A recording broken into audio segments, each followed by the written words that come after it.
Good morning and good afternoon, and welcome to the fourth day of our 2023 National Virtual CARES Act Conference. Hope you've enjoyed the last 3 days. This is the last day of our conference, and today our theme is best practices with financial and administrative controls. As we have 3 sessions in a row here that will focus on a peer-to-peer learning model from your colleague grantees focused on these various topics. And as is mentioned, these will be posted on the HUD Exchange as well as the materials that are provided. One of the things that we're hoping that you get out of this is an understanding that standard operating procedures are necessary for your organization in order to ensure a continuity of those operations, no matter what conditions it's placed under. Also, whatever changes that your organization also endures, as we have seen throughout the last several years, there have been a lot of new employees come in and a lot of long-term employees leave. That could be very disruptive to an organization and how it operates within its financial as well as its administrative sections of its program. And this is something that HUD definitely looks at, as well as your state and local auditors and other financial controllers. I'll now turn the time over to our grantees so that we can go ahead and get started with this session. And thank you for attending.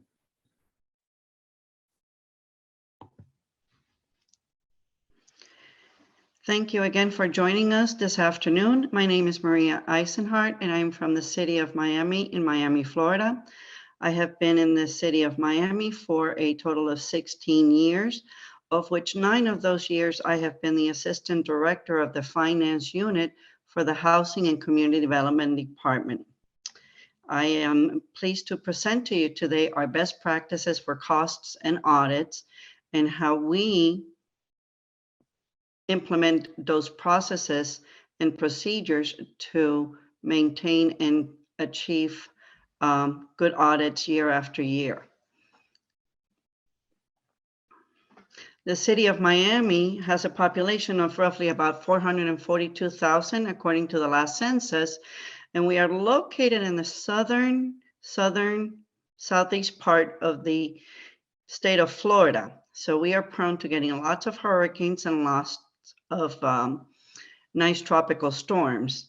Our CDBG allocation was just over $8 million, and as of this presentation, we have 68% of those $8 million in actual costs, and 93% of the dollars are already allocated to activities.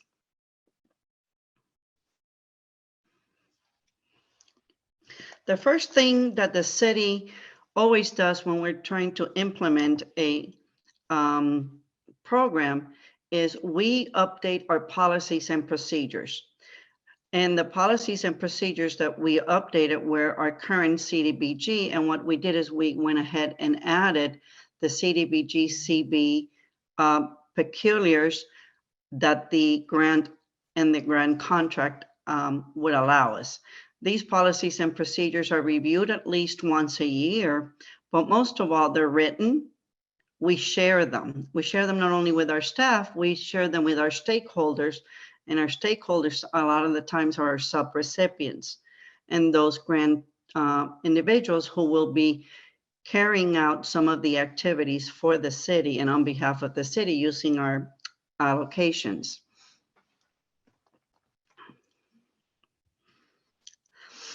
The policies and procedures include all of the financial, I'm sorry, my camera keeps tapping off for some reason.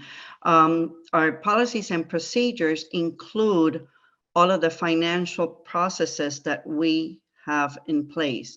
And one of the items that's always of concern is the cost allowability under 2 CFR 200 subpart E. For CDBG CV, because we do follow 2 CFR 200 subpart E for all grants, this was an easy implementation. What we always look at with the allowability is if it's reasonableness. The reasonableness, is it necessary to carry out that activity? And if you can answer that it's completely necessary, most likely it's going to be allowable. But if you still have doubt, do not be afraid to reach out to your CPD office and seek advice. Or if you're always in doubt, always make sure that you have it. My staff is given these policies and procedures, and we try to do training on what's allowable every year. But most of all, we do training on what's not allowable. Ineligible costs are what's going to get us into trouble.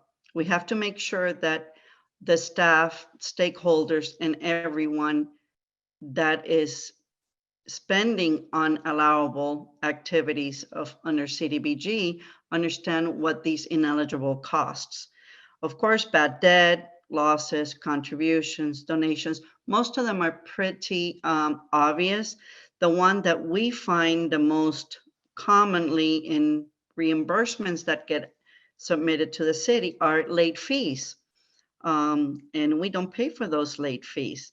So you can see it's the last on our ineligible costs, but we find those the most often. And once we review these reimbursement packages, we'll disallow that cost, obviously, and we will not reimburse our sub-recipients. So we train on the allowable costs, but we take a really close look at what's ineligible, because if you know what's not eligible, it's easier sometimes to spot and to say, okay, this is what I'm looking for that is not allowed under the activity. One of the things that the city has done, and I have colleagues who have assisted and done these, is we have standardized how we present all of our reimbursement and all of our forms. We developed forms that we share with our sub-grantees and we train our staff with, so everybody has the same exact forms when they're submitting a reimbursement to the department under any of our federal grants. The forms are tailored to the different programs because CDBG is not our only program. We have HOPWA, we have HOME, and we have ESG. We have tailored these forms that our sub-grantees and our partners use with the city. And when everybody uses the same form, it makes it very easy to review these expenses for my staff. And my staff is not the only group of individuals that look at these reimbursements. We actually have a hierarchy, and if four people actually approve the reimbursement packages before we actually pay them. As a sample, here's one of our forms, and this one happens to be for CDBG social services. And the city also funds some social service gap, that's what we call it, because as we all know with CDBG, we only have 15% of our allocation to social services, and sometimes that's just not enough for our communities. What we did with this form is we gather a lot of information on this form, and each form can be tailored to each municipality, but for us, this one works. We have the subrecipient, the agency, we have the IDAS number, we have set up our financial system. We used an Oracle ERP system in which the IDAS number, the project number that we set up in our system also has the IDAS number in the contents of that number. So there's a one-to-one correlation, and for audits, that's phenomenal for us because it's the same activity in all of the reports of IDAS that's in our financial system. So from the financial perspective, that is extremely helpful during the audit. But we also gather a lot of information with this form. We do a lot of demographic because, as we know, all of the activities at the end of the year and when we're closing them have to have achievements. So we gather who we are helping and who we are assisting, and we do all the demographics, which are logged with every reimbursement package. So at the end of the activity, when it's been fully expensed, or we have fully exhausted all the funds, we can go ahead and gather all the information. It's already been centralized. We close it out in IDAS, and we have someone else in my department that does that. I don't do that. and they have the information and makes the closeout a lot easier.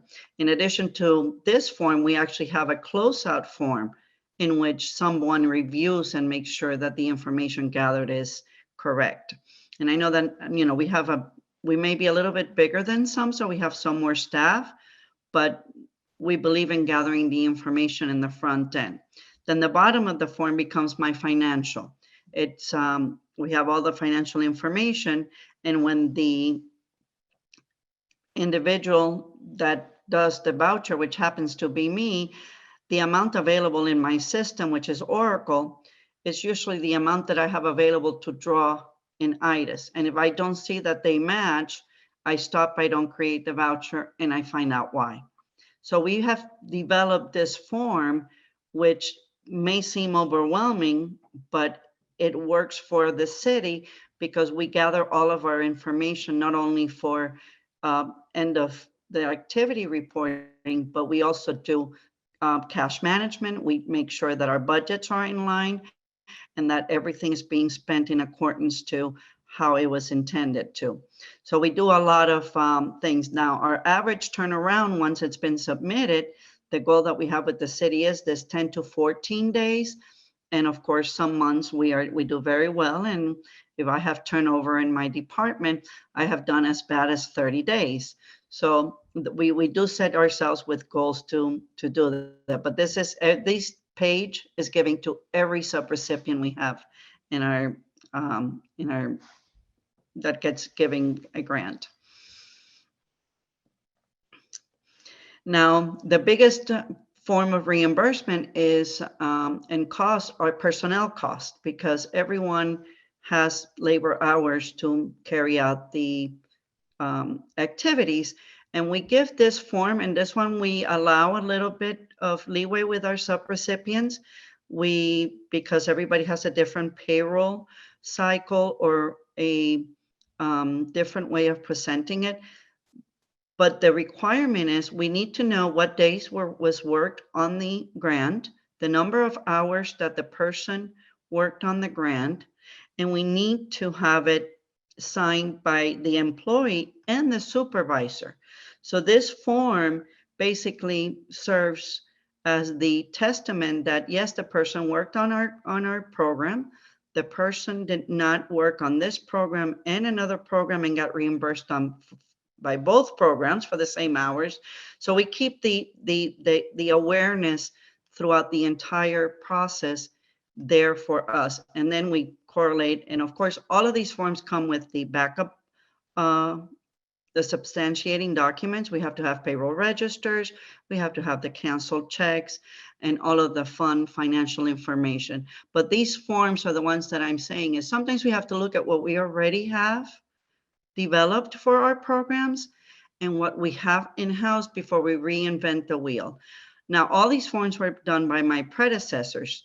So it was very easy for me to come in and look at all these forms and say, okay, I can follow what's being done, how it's being carried out. And that way, the continuity that we were talking about, that James mentioned earlier, is there.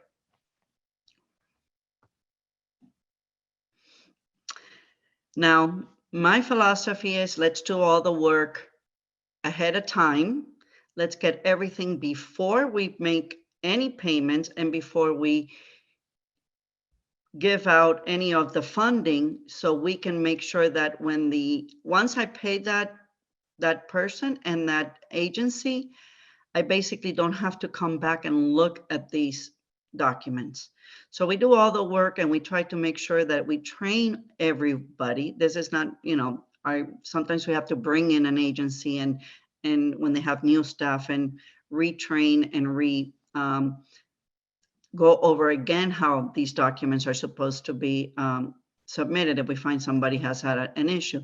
But the work has to be done ahead of time. We don't wait for the audit or the monitoring to come for us to start reviewing or making sure things are correct. Obviously, we do it ahead of time and we do it before anything is done. I'm not sure about my time, but with this said, I will let Natalie Green from Las Cruces take over. Natalie? Good morning, everyone. Thank you, Maria. My name is Natalie Green. I'm the housing manager for the city of Las Cruces. I've worked for them for about 14 years, and I have 12 years of direct HUD experience. Just a little information about the city. We're in the southwest area, very near El Paso, Texas. We receive approximately $1.7 million in HUD funding, and then we received 1.1 million in CDBG CV funds, and we have met our spending timeliness. We're one of 5 entitlements in the state of New Mexico, and then one of 2 participating jurisdictions. I wanted to show this slide because it really speaks about our values as a team. Our focus as a team is to address housing, food insecurity, poverty, and health. And so having good internal controls is how we fulfill our mission. So we know that when we are operating at our best, then we're providing the highest level of service to those members of our communities who need it the most.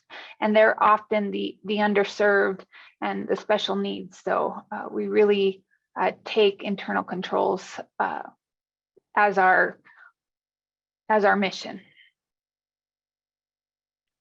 We are a team of 8, but we are supported by a number of other departments. We have a accountant in another in the finance department that supports our section, especially with IDIS drawdowns. We have recently been reorganized. Since the inception of the programs, we lived within the community development department, but as affordable housing programming and those social service needs became more critical for the city, they've transitioned us to the city managers. And the reason I am bringing this up, because it directly changes the way our implementation of our programs has happened, especially when it comes to standard operating procedures. So as a section, we do maintain standard operating procedures. Each staff person has a binder.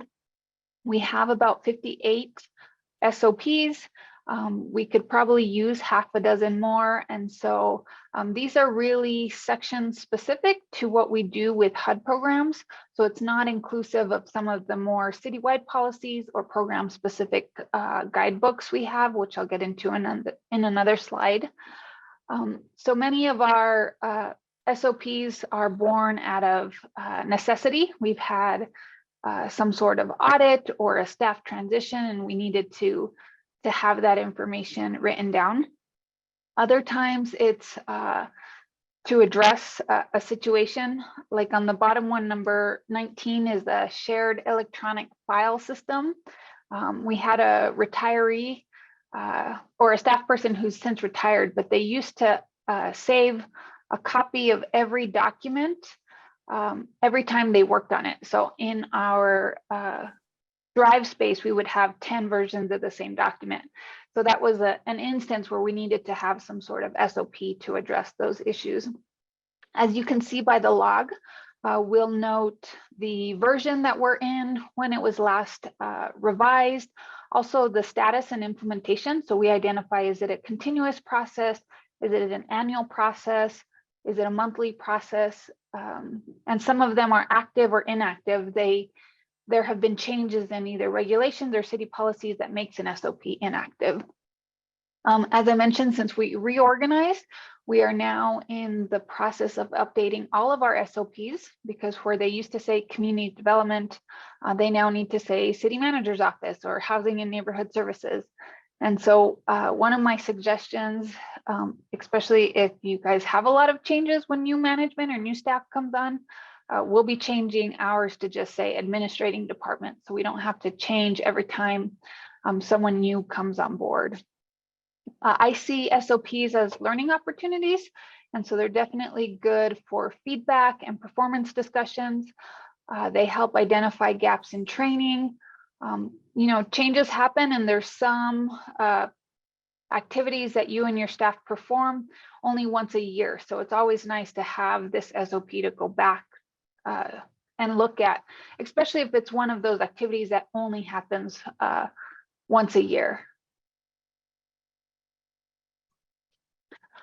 The most important SOPs that I recommend entitlements develop are those that are done by other departments. They ensure that you get to review procedures in other departments and ensure that they're in compliance with what we need for HUD. Very often we have very little control over what happens in those other departments. So we want to make sure that there's continuity when changes happen. So for instance, last year, we had 4 different accountants assigned to our team in the span of 6 months. And as many of you know, it's very difficult to jump into HUD programs, but that SOP is a starting point to be able to set the expectations for those accountants in what functions they need to accomplish on a weekly, monthly, or annual basis on behalf of our section. So we also do training and have program guides for our subrecipients. We really like to set the expectations up front. So when they are looking to apply for funding, we have an application and a program guide. Again, that sets up the expectations up front. It allows them to do a self-assessment about their capacity. It gives them information on our funding policies, our goals, if there's match expectations. So they really go into the process eyes wide open. And then as part of that, we do a pre-application training. So in between the release of the application and the submission, we have a mandatory training that also sets those expectations of what we will see from them or expect of them. And so that's, you know, good record keeping, what costs are allowable, that they have good internal controls, and that the information they're putting in their application is measurable and their budget and timeline is reasonable and they can meet the terms of their agreements. As part of our training, we also give out regulatory documents. So the picture of 2 CFR 200 is guidebooks that we purchased and we've distributed to all our subrecipients so they understand the expectations. It's much easier to say, here you are handed this book versus go look up this website. If your partners are well trained, we really see it as a win-win. Building up your partners means that they have good capacity and they're providing that high level of service to your community. And then as a funder, it makes your job easier. Similar to my counterparts, the training doesn't stop at the application. We continue that training through the award period. During the contractual time, we have a kickoff training for subrecipients.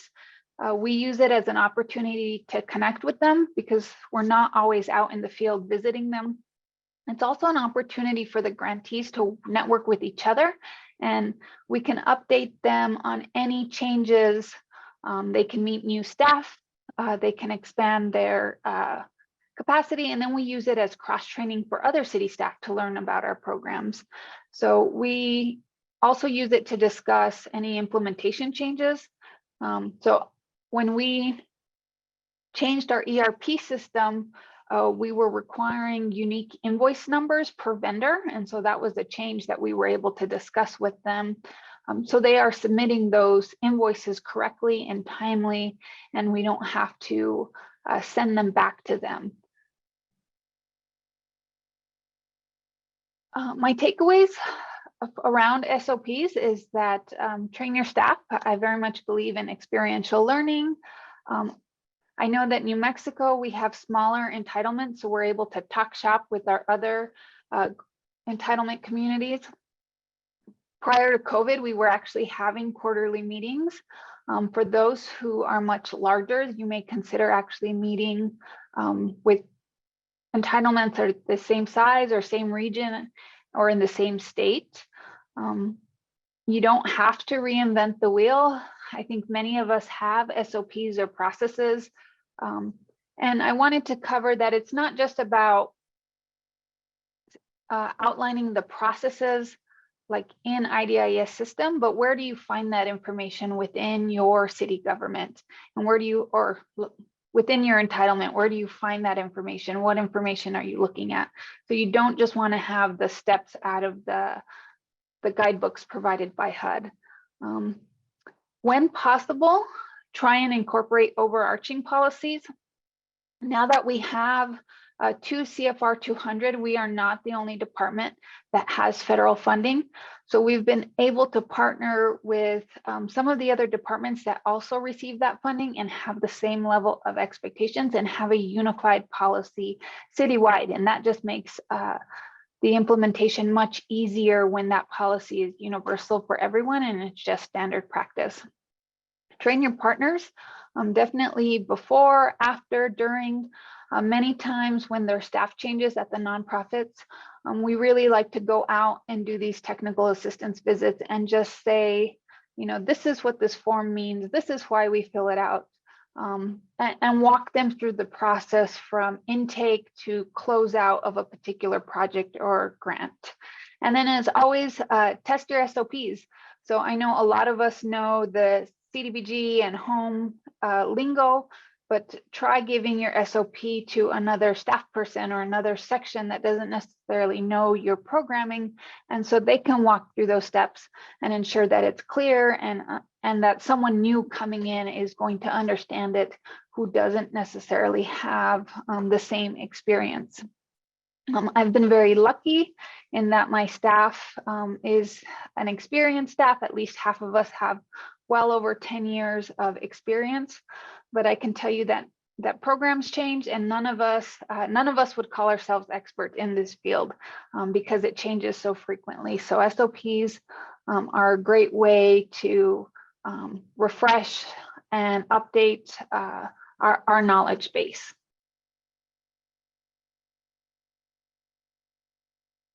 And then I've included our contact information. Again, I have a very experienced staff and we're always available for questions. So I will turn over the presentation to Micah Chen with LA County. Thank you, Natalie. Good morning and good afternoon, HUD National Conference. My name is Micah Chen and I'm a program supervisor at the Los Angeles County Development Authority. Today, I would like to share with you some controls and best practices LACDA have in place to promote program success. My agenda will cover the following: LACDA history, fiscal year 2021, 2022 CDBG and CDBG CV expenditures, our internal system, setting expectations for subrecipients, and training. A little history about us. The LA County has been a CDBG entitlement jurisdiction since its inception in 1974. Being the largest urban grantee, we receive home, ESG, public housing, housing choice vouchers, and other fundings. Our CDBG allocation is distributed consistent with HUD's formula.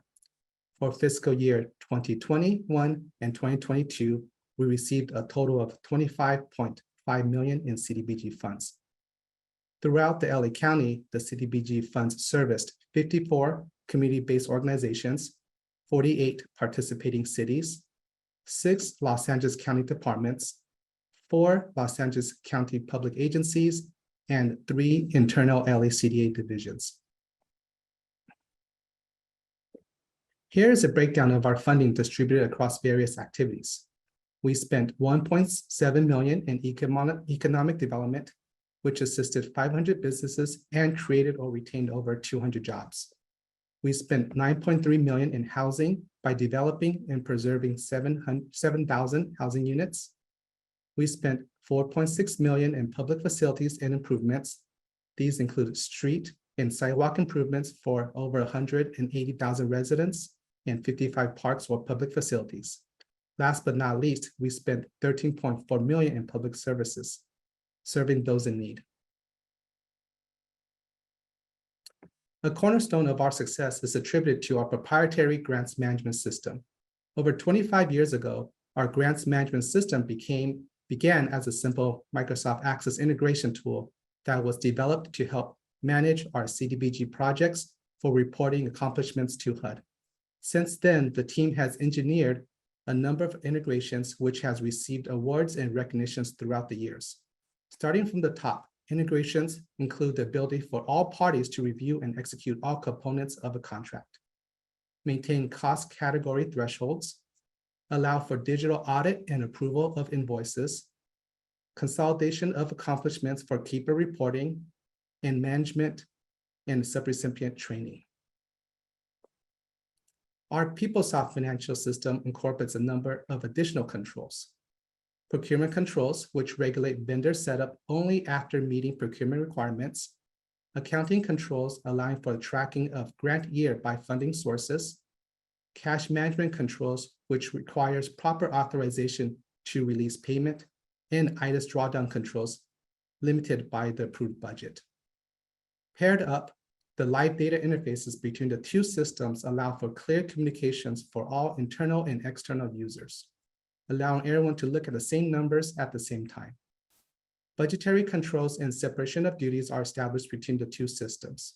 Additionally, digital tracking of workflow approval with a built-in document repository allows for quick analysis and reconciliation across the platforms.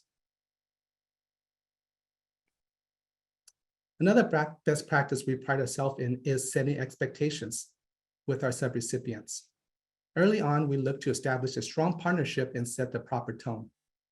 Prior to funding, we conduct a capacity review to understand our subrecipients' financial, programmatics, and project needs, if any. Our capacity review looks at their financial statement, single audit report, agency general ledger, operating budget, internal controls, and more. Once funded, we engage in early technical assistance and require new agencies to provide 100% supporting documentation for invoice reimbursements. This requirement may be reduced over time as our confidence in the subrecipient grows.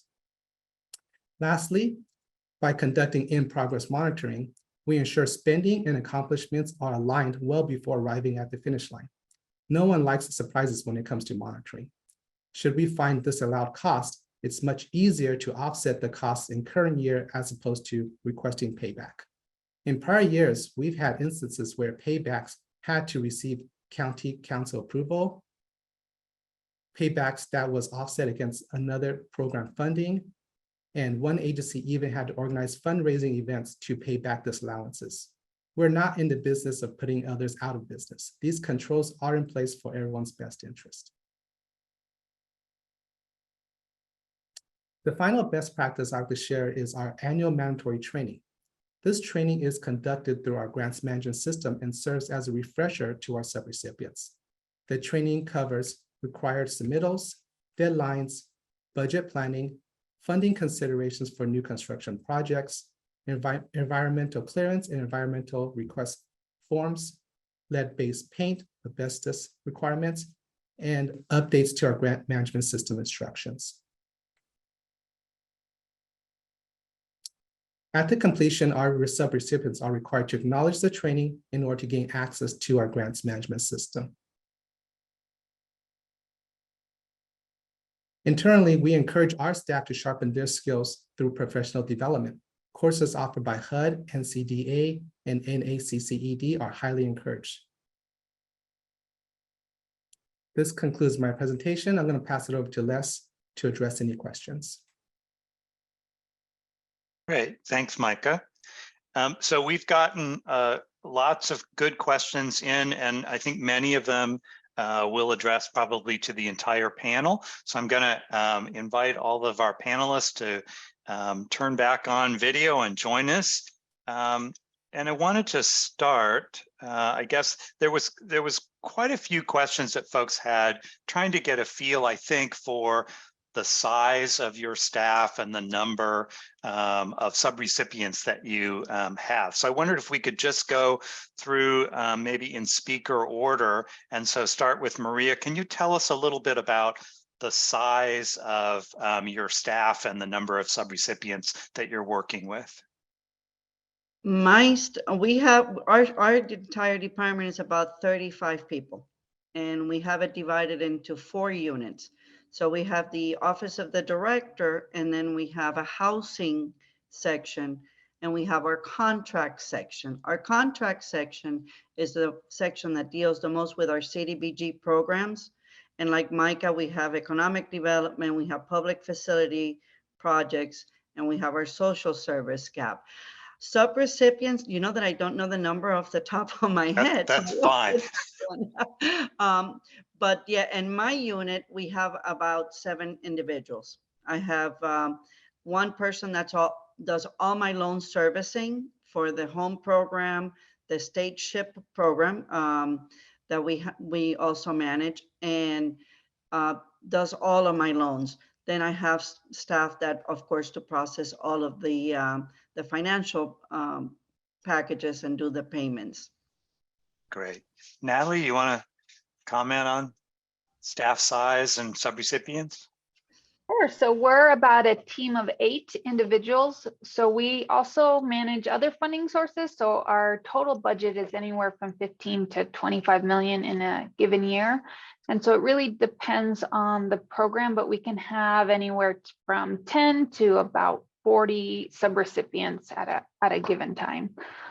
So our public services sits around about 6 subrecipients. Our home program can have another 6, and then it just varies on the other funding sources. Great. And then I don't know, Linda or Micah, one of you want to weigh in? Sure. Well, I was thinking about our staff and our community development division, and we actually have, across our agency, various folks that work with home and CDBG, and we have other funding sources too. But within the community development division, we probably have about 90 staff now, but they're not all dealing with the federal programs. We actually have our own construction management unit that handles the labor compliance and the construction of various projects, including things that we do with our public housing.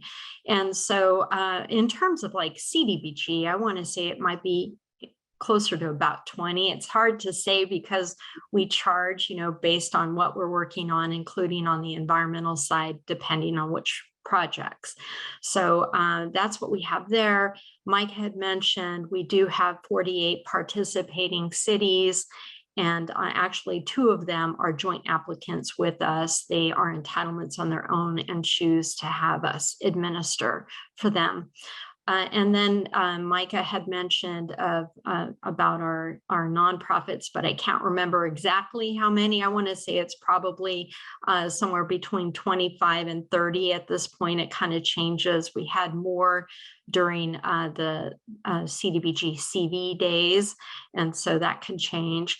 And with ESG, predominantly it's the Los Angeles Homeless Services Authority, but with the ESG CV, we did bring in additional folks that we were working with because it was a considerably larger amount of funding. I hope that helps. One of the questions that we had was sort of looking for that, what's the magic number of staff versus, and I don't think, as you can see from listening to our panel, there's so many different sizes and configurations that I don't think there is a magic number. And for a lot of folks, it's probably what you're able to get to be able to do that. All right, so I wanted to also, we've had a number of questions where folks are saying, I want to see, like, for instance, when Maria was talking about the forms, folks were asking whether you would be willing to share forms. I think we have interest in folks saying, well, the SOPs that Natalie was talking about, is that something that you would be willing to share? So I guess I'll also ask each of the panelists if there are folks who there's some part of your presentation that was really helpful and they think they might want to be able to model something they're doing on what you talked about. Would you be willing to chat with folks and maybe share some of those documents? So Maria, I'll just start with you on that. Absolutely. Our department is very involved with the NCDA, And we always tell our NCDA partners, we don't need to reinvent it. We're all in it together. And it's all for the same good. So yes, information sharing, we're more than glad to. I have one of my colleagues, he has been doing this since 1999, just in the city. And he is our HAPWA person. I always say, if you ever want to know anything about HAPWA, reach out to Robert. Robert is extremely knowledgeable, and our director is extremely involved, and we always share. So yes, we will share. You can reach out to me. You have my information, and we will do what we can to help you out. Great. And Natalie, similarly, and with that, Natalie, I'll also ask, there was a question related to your SOPs about who all is involved in revising those. So maybe you can handle that at the same time. Yes, we'll absolutely share our SOPs, and then it depends. It's really a group effort, but there is a drafter, and so oftentimes the original drafter revises it if a process changes, and then we review it as a team for compliance and testing, and then it really is just a group effort. We're very team oriented, so we're happy to share our materials as well. Okay. And then Los Angeles. Well, I don't know if Micah wants to jump in at all. It's kind of hard for us. We have an electronic based system. That's the way we do our monitoring and everything. The only time I think we have something, and Micah, correct me if I'm wrong, but we do, before we contract with any new agency, we, especially these nonprofits, we want to make sure that they have an accounting system that can handle the separation of federal funds from whatever other funds that they have. And we do assess their capacity and look at their cash flow. If they don't have sufficient controls and systems in place, we make recommendations so that they can improve before we will provide them with any funding. And I think Micah had said at the end of one of the slides, it's not our position to put anyone out of business. We don't want to do that to a nonprofit, but we know that if they've expended dollars and it results in some sort of disallowed cost, it would be very difficult for them to repay those funds. So we make sure that they know exactly what they're getting into, that they have the ability to meet the requirements. If not, we would suggest that they seek another funding source. And that is also discussed with our elected officials. Sometimes they want us to fund someone or an agency, and if they don't have the capacity, we really advise against that, because it could put the county in a position as well as the agency. And ultimately, we're trying to avoid being like in the LA Times, just saying. So Micah, anything else to add? No, that was perfect. Nothing to add. Thank you. Okay, we'd be happy to share that form, because that one, I do think we can, share that particular, it asks questions about the agency before we get involved. And then once we're in that, they are have to have online access to do business with us. We do require that. Great. So we have a number of questions, which makes sense since we're talking about internal controls, about the process that you're using in reviewing that documentation, figuring out whether costs are ineligible or eligible. And I thought maybe we could add to that, depending on how staff is configured, sometimes you will have program staff versus financial staff, and there's a review process where a program staff is looking at things from their perspective to determine whether it looks logical and appropriate, and then it also goes to fiscal. So I wondered if we could just talk about some of those checks and balances and systems that folks are using as they're reviewing draws along the way to try to check for eligibility and appropriateness. And I suppose with that also that allocability, that, is this our share of that cost? So I'll just stay in the order and start with Maria. Well, we do have a 4-level process. I did mention that. And it is the programmatic person. And we do have one person assigned to that agency that knows that contract, that knows exactly what activity is being carried out, and they are responsible for reviewing that package before it even gets to me. Okay, and they make sure that the cost is allowable, that it's necessary for that activity, but that doesn't mean that my staff doesn't know enough about what activity is being carried out to come and question. And I always say, if you're not sure about a cost, always ask the question before we make that payment. And we do have that level of to do it. And I review the package, and we have the contracts manager also review the package before it comes to us.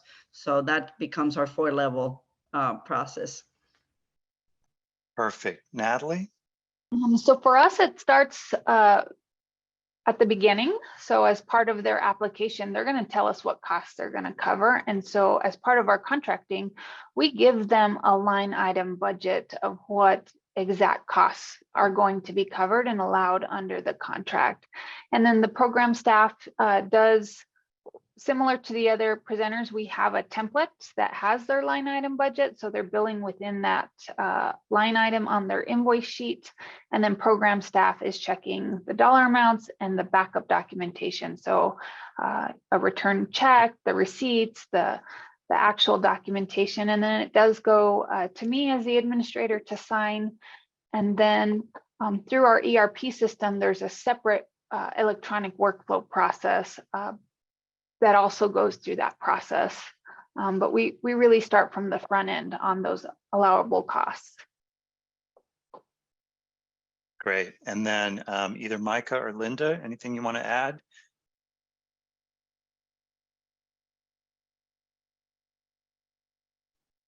I don't right now. Micah, Okay. do you want to add anything? Yeah, I would say our process is similar. We have separations of duties. Our contract managers do review fiscal and programmatics before sending for payment. There's a number of levels of approval processes within our system. So it's checked in multiple times. Perfect. Thank you. Let's see, we have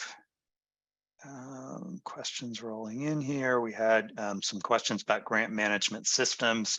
I'm going to suggest that for further questions on that, you talk to our panelists. Let's see. So I wanted to ask a question, whether with CV funding that there have been any new challenges. You know, this is a subset of CDBG, so most of our rules are the same with some waivers and some other things. But I wondered with different partners perhaps that you're working with the CV funding, if there were challenges there. And then kind of paired with that, maybe this challenge on allocability for internal costs, whether, you know, what methodology you're using to then divide out and know what to charge to regular CDBG or other funding sources versus the CV funding on that, on your internal costs. And I'll just ask anybody that wants to sort of weigh in to go right ahead. I'll just take that for us. So for us, we did not use any of the administrative funding from CDBG CV. We rolled it out as all project funding, so we didn't have to do that duplication check. And then for our nonprofits, especially when CDBG CV funds came out, we used existing partners. So we did not do any new partners just to make management easier. And so we were able to roll out that funding very quickly before even the guide came out. So we were following the initial notices that first came out. Maria or Micah, anything? We did use the administrative dollars for the city, and we did divide the work amongst. We did use existing partners, but we did do something that we normally don't do, which we did. We rolled out economic development. We did do a program with the CV monies that we help local businesses try to get back on their feet. And we did an application period where we had businesses submit an application, and based on their already expenses, like, a lot of people had shut down, but they still had the lease payments, they still had costs that were there. So we reimbursed those businesses so they could continue to be open and come back to business when the doors open. So we did do that program at the very beginning with those dollars. Great.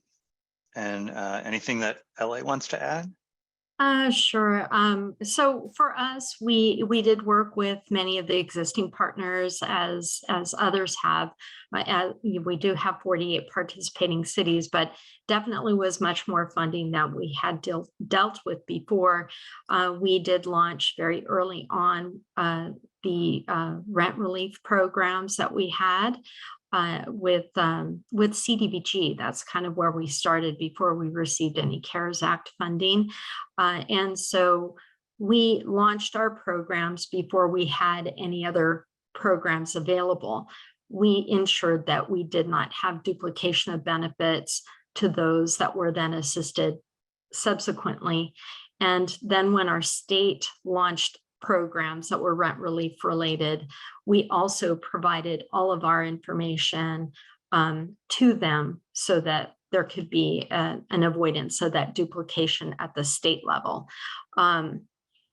It's just, that has been a bit of a bear, the duplication of a benefit kind of part, but that is there. And we certainly also get the certification from whoever we are providing assistance to, or in the past we did, that they are not also seeking funding for the same items elsewhere, just as an additional coverage, because they should know they should not be applying for the same type of assistance through other programs, because so many others had been providing them through the state and other locations. So that has been there. We did charge our own administrative costs. We break things out by what we're specifically working on. So staff who are working on CDBG versus CDBG CD, that type of thing. So we were very careful about doing that. We tend to get audited, so we are pretty careful.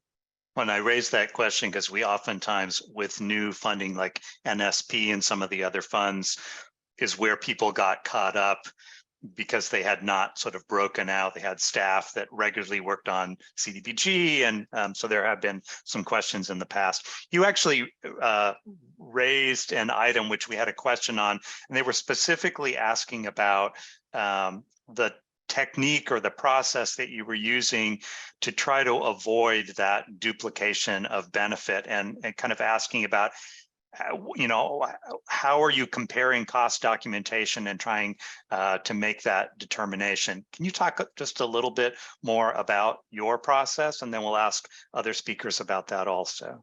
Yeah, I could speak to that, Linda. So because our system, our grants management system is set up, and all payments are made through our system and tracked, including the clients, we could export that information into it from a database and then send it to the state or other cities so that it could be monitored. So I guess it's the efficiency of the technology we have in place that helped us, as opposed to sifting through paperwork and documenting or capturing each customer name.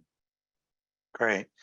What about either Natalie or Maria on methodologies that you were trying to use for that? So for the city of Las Cruces, if we have different funding sources, we don't allow the same project to be funded from another funding source, primarily around public services. So they need to fund two separate programs utilizing our city funding and a different program using CDBG. And so there's no crossover in that duplication. If they're covering staff, we will get a time and activity log. And so they do need to break out the time across grant programs. And so we can verify that. And then if we're looking at some administrative costs like the electrical or water in public services, we look at their total organizational budgets and verify that that is distributed across their various grant programs. So it's built into our monthly monitoring and annual monitoring. We're still dealing with duplication of benefits on the emergency rental assistance programs, which is not the CDBG-CB, obviously, but that's where we ran into where we actually have an outside consultant, and they had access to the state data and the county data because everybody was competing for kind of like doing the same kind of assistance. So we're still kind of dealing with that. And we did a lot of forms that people would sign, also tested, you know, saying we did not receive this and we did not seek assistance elsewhere. So we made people very well aware that, you know, duplication of benefits and receiving, you know, and we're talking about the individual, because there was a lot of people that we helped directly that you normally don't do in the emergency rental assistance. With the economic development, we developed forms and we told the business owners, you know, but that was very early on. So there wasn't the fear that there would be duplication of benefits from our end. Perfect. Thank you so much. And I think sort of related to this, we have questions where folks are asking about your monitoring process. And so I'm wondering if folks, I mean, I think monitoring usually starts on day one as, you know, draws are coming through and you're checking on status. So I wonder if you could talk a little bit about your process on monitoring, not only that sort of ongoing, but then perhaps those the either intermittent or the, you know, at the end on monitoring your grantees on that. And I know a couple of you talked about sort of early on technical assistance and maybe how you decide, when do I monitor someone? When do I go out and try to provide some technical assistance? How do you determine who's kind of the risky subrecipient at that point? So let's start with maybe Micah and go the other direction. Micah or Linda, you want to talk a little bit about your process there? I don't know, Micah, if you wanted to jump in, you unmuted first. Oh, sure. So our process of monitoring, let's talk about risk first, I guess. We do conduct a risk assessment, our early engagement, understand the customer, Linda mentioned the capacity review, the ASR, the accounting system review. It gives us a picture of how risky the clients are, if they need additional assistance, et cetera. But with all subrecipient invoice reimbursements, we do request 100% documentation for the first few invoices so that we could help them and help us get on the same page. So it would lessen the risk going forward. I guess with the monitoring, we do quarterly monitoring at a minimum. Sometimes we do annual monitoring at the same time.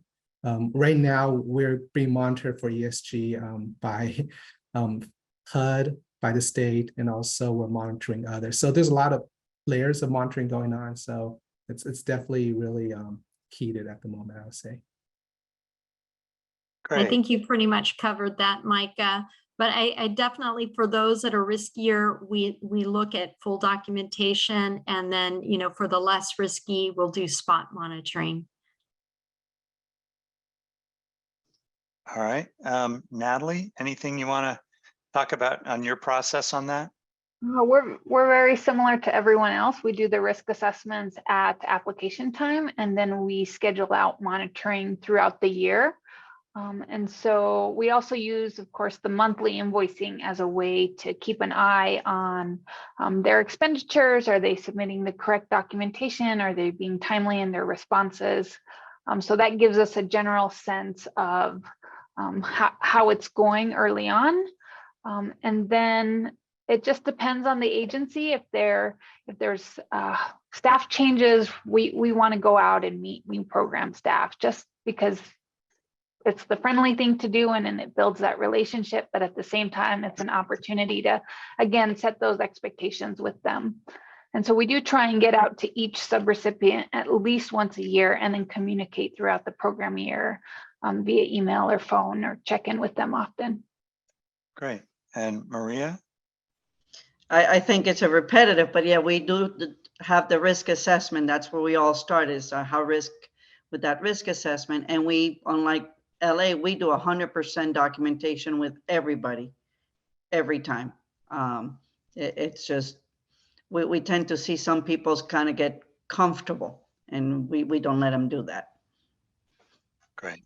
And then I also wondered, I know depending on staff sizes and kind of how you're configured, some folks will have your program staff as a generalist will do most of the monitoring, but maybe they will look for some elements based on financial systems. And then in some cases, there'll be a financial specialist that might be sent out to those grantees. How are you teaming in that way? Is it a generalist? Is it a couple of specialists? Anybody want to talk about that?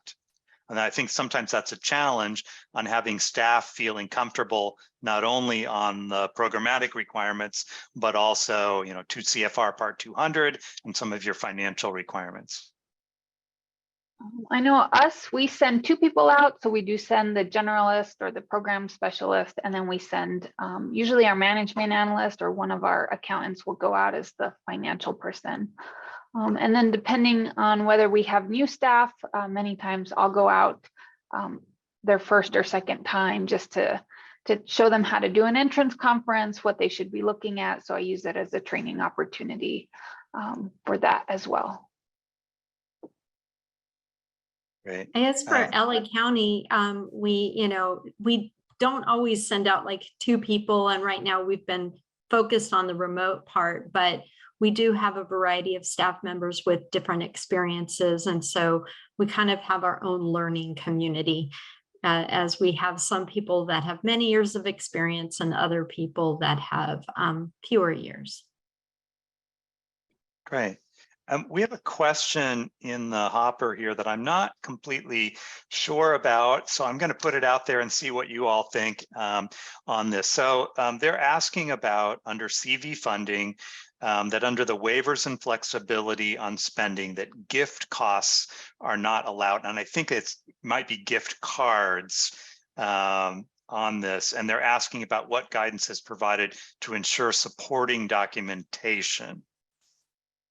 I don't know if this is one that any of our panelists want to address. I think under under CV and providing assistance for things like food and other items, that there's some language in the CV regulations about not providing this in the form of a gift card, because we want to be specific on what they're assisting on. Anybody want to address that, or we may leave that to our HUD specialists and suggest that they talk with their local field office and run that up the flagpole. I'm getting some head nods on that. I think that's the route to go. That. We've never felt comfortable with gift cards. It is just too hard to really know how those gift cards are being used. Again, we try and stay out of like any kind of LA Times situation. So that is not something that we would do. We would fund a provider to provide those services, whatever they are, food, utility payments, any kind of subsistence type whatnot, to beneficiaries rather than a gift card.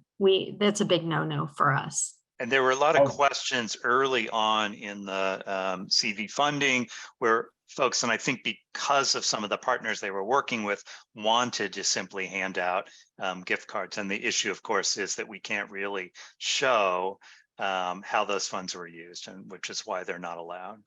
I'll actually interject here, Les. Perfect. Gift cards are not allowed in the CDBG program. And part of that is the Credit Card Act views gift cards as cash. So it is as if you're giving cash to an individual.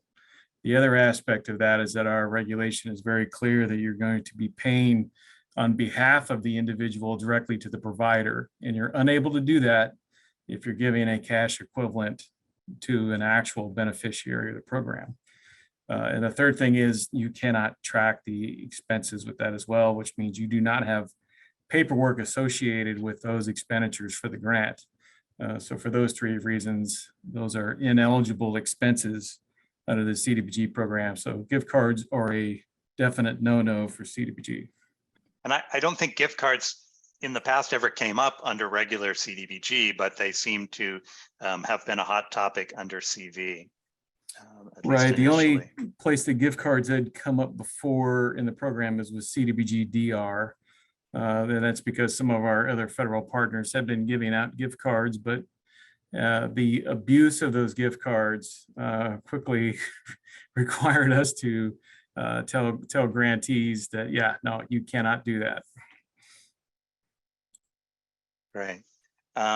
So I think one question that we had that we can kind of quickly handle, and I think to some extent has been handled, is folks are asking what if you're using a software system or a platform, which system you are using. So I'm just gonna, Maria, you wanna mention what you're using? I think you said some of it have been developed internally. Well, we use the Oracle Enterprise system, and they do have a grants management module that was tailored to the city. So we use it mostly to track all of the expenses of our grants and make sure that all of the individuals, because we're not, obviously, we're the largest, the department with the largest federal funding and the most dollars being used, but we also have our fire department that has huge allocations.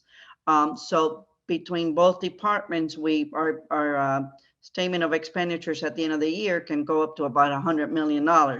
So we manage those funds using that to make sure the city is reimbursed properly for the expenditures. The advantages of the ERP, I think the city looked at people software, which I think Ale said that we're using, and we did the conversion in 2007. Natalie? So since we're small, we don't utilize any grant management software. We do have an enterprise system for our accounting, which is Munis, but we're not utilizing grant management software. Great. And then, Mike, I think you talked about it being a proprietary system that had been developed specifically for you. Yeah, we built it in-house, and our IT staff maintains and adds features to it based on our request. And our financial system is PeopleSoft. Great. And there was a question then about are your CDBG CV funding agreements significantly different from the standard CDBG agreements? If so, the type of special clauses. Well, I think, we know that there are waivers and some specifics that are specific to the CV funding, but generally most of what is done in CDBG would generally be allowable under CV. I don't know if any of you want to talk about your process of when you were putting together your CV funding agreements, if there were specific changes that you want to mention as part of that, or the process you went through. Well, I could speak for us that, we did provide training that we had to make sure that we had the tie back. It was like to prepare, to respond, it really needed to have that COVID tie for the CV funds, or if we were using CDBG from 19 or 20, we had to also have that.